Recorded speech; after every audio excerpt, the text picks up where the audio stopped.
Hello, my lovelies, and welcome. I'm Lady Creepypasta. Today's story comes from Redditor JayceJole. If you like this one, remember to give it a thumbs up and leave me a comment too. For now, though, come, lean in closer, and we'll begin.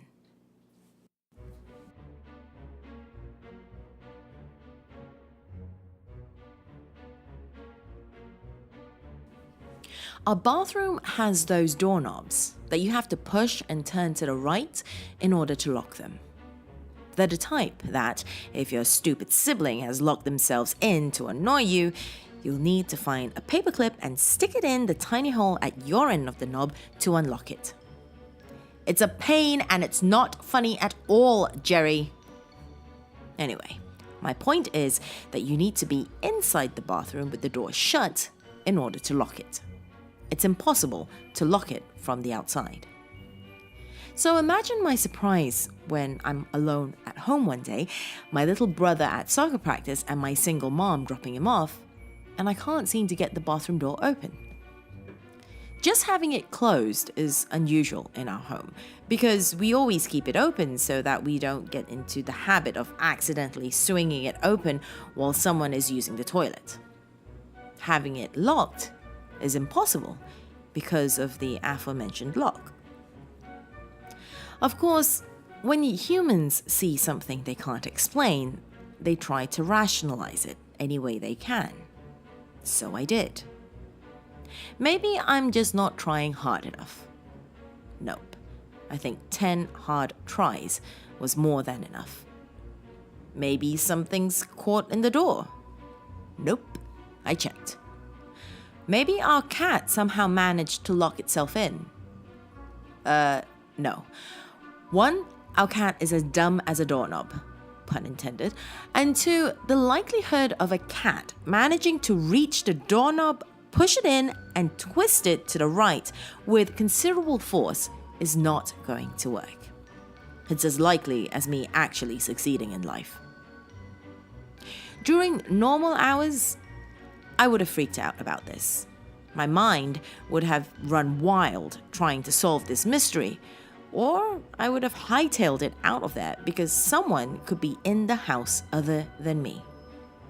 But no, I had to go to the bathroom desperately, and my female body would not allow me to just cleanly do my business in the woods behind our house like a boy could. I needed to get into this bathroom and free myself of the burden that bottle of soda pop had just given me. So, being the intelligent person that I was, I knocked on the door. I gave it a few hard raps, then tried the knob. Still locked. What a shocker. Now, I'm starting to get mad. Remember, my mind was more focused on my bladder than the bathroom's invader. This person, this thing, had the audacity to come into my house, into my bathroom, and lock me out of the most essential room in the house. A room that I'd been using multiple times a day for my entire life. I would not stand for this. I went to find a paperclip. It took a couple of minutes of scavenging, but I finally managed to find one, and after pulling it apart to form a pretend lockpick, I jammed it in the lock and jiggled it around the way I'd seen Mom do it. It took a lot of trial and error. I'd yet to master the art of pretend lockpicking, but I finally managed to succeed. With a sigh of relief, I swung the door open, switched on the light to my left, and saw nothing. No one. The bathroom was empty. Now, I could just end the story here, pull off a "you just got pranked" line like the idiots who roam the internet, but I won't, because the story didn't end here. After checking around the bathroom for a minute, checking inside the bathtub, in the storage closet off to the right, and even inside some of the larger cupboards, I finally came to the conclusion that the lock was faulty. I did my business and went back to reading discussion forums on the ending of the final Sherlock episode. I promised myself I'd tell Mom about it later and completely forgot about the adventure I just had. She had someone look at it. I don't know if it was a master locksmith or what, but he concluded that the lock was in fine shape and shouldn't have any issues from now on. And it didn't, for quite a while. I forgot about the phantom door a few days after it happened. The evil door didn't lock me out for months. Things were going great. I was enjoying life, wasting away all of my time on the internet and generally not amounting to much.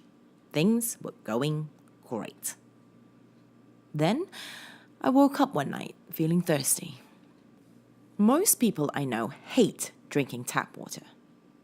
They say it tastes strange and that it will one day kill everyone who ever lived. I don't think like that. I like tap water. Why? Because it's closer to my bedroom than the fridge is. So, half asleep and annoyed at my scratchy throat, I let myself into the bathroom and took a few refreshing gulps of city water. It tasted like heaven because I was so thirsty. Then I figured that since I was already in the bathroom, I should use the toilet to save myself trouble later tonight. So, my vision still blurry, I locked the door and plopped down, sighing in relief from no longer having to stand. I was a very lazy person, you see. It was then, after I actually opened my eyes and looked around, that I saw something I hadn't noticed before. Something I had been too sleep-deprived to notice as I drank water. Straight ahead of me, there was supposed to be a blank, cream-colored wall between the cupboards and the bathtub. Mom hammered a painting of fruits on the top half of the wall when we first moved in, but other than that, the wall was empty. Somehow, from pure blindness or because I'd grown so used to seeing it that I'd ignored it, there was a small crease running vertically through the middle of the wall that I'd failed to notice after all these years. It was partially hidden by the fruit painting, but now I could see it clearly. Now, it was no longer a crease, but a doorway. An entrance that led into a small crawl space. A crawl space filled with wrappers of foods we'd always kept around our house and with a few empty glass bottles. The space looked large enough to fit 1 or 2 people, and for now, it was devoid of any living being. Fear didn't really overtake me until I took a second to realize what this meant.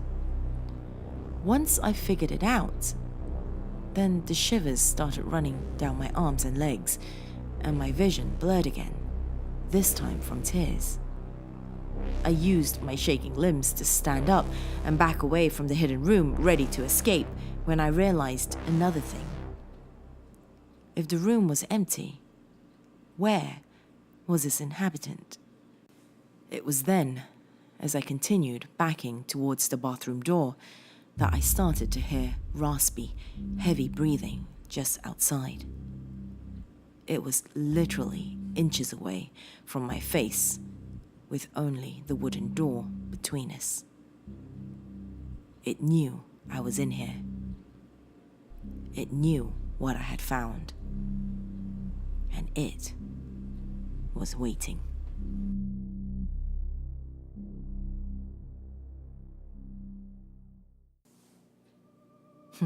What did you think of that one? Leave me a comment and let me know, and if you liked it, remember to hit that like button as well. Also, remember to hit subscribe and click on that bell icon to get updates for whenever I upload a new story. I'm also on Facebook if you'd like to follow me on social media. That's facebook.com/LadyMcCreepster. Bye-bye for now, but come back soon.